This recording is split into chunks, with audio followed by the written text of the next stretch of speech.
In a rapid escalation of diplomatic tensions, Canada has issued an updated travel advisory for its citizens in India, urging them to remain vigilant and exercise caution. Canada claims that the move comes in response to their growing concerns over protests and negative sentiment towards their country on social media within India. Now, this is the second time that Canada updated its travel advisory in just 5 days. The Indian visa services have been temporarily suspended by Canada, and this development follows India's advisory issued just 5 days ago, cautioning its nationals and students residing in Canada. Now, meanwhile, security has also been tightened at the Indian missions in Canada amid the Khalistani supporters' protest. The spark for this heightened tension can be traced back to Canadian Prime Minister Justin Trudeau's explosive allegations suggesting potential involvement of Indian agents in the killing of Khalistani terrorist Hardeep Singh Nijjar. My colleague Pradeep is joining us at this point in time to give us more details on this. Pradeep, we can see there is a rapid escalation of diplomatic tensions between India and Canada has now issued an updated travel advisory for its citizens in India, urging them to remain vigilant and exercise caution.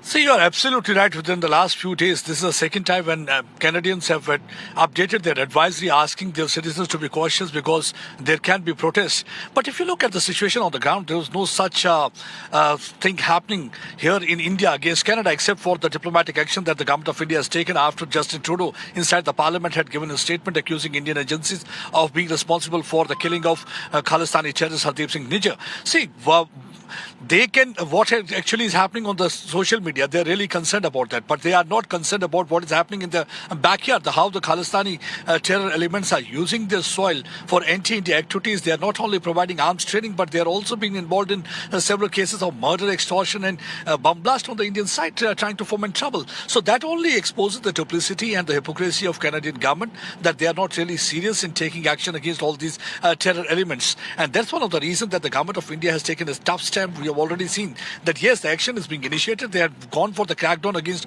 all those Khalistani elements operating on the Indian soil, and also sent a message loud and clear to Canada that they are not going to take it lightly, because anybody getting involved in any kind of activities trying to destabilize peace on this region will not be taken lightly. That's one of the reasons that India had expelled one of those Canadian diplomats who was basically the part of their intelligence agency and was said to be having close contact with those Khalistani organizations. So this advisory is nothing, just creating a wrong impression in the minds of the people as if something wrong is happening here. But yes, if anything wrong is happening, that is on the Canadian soil.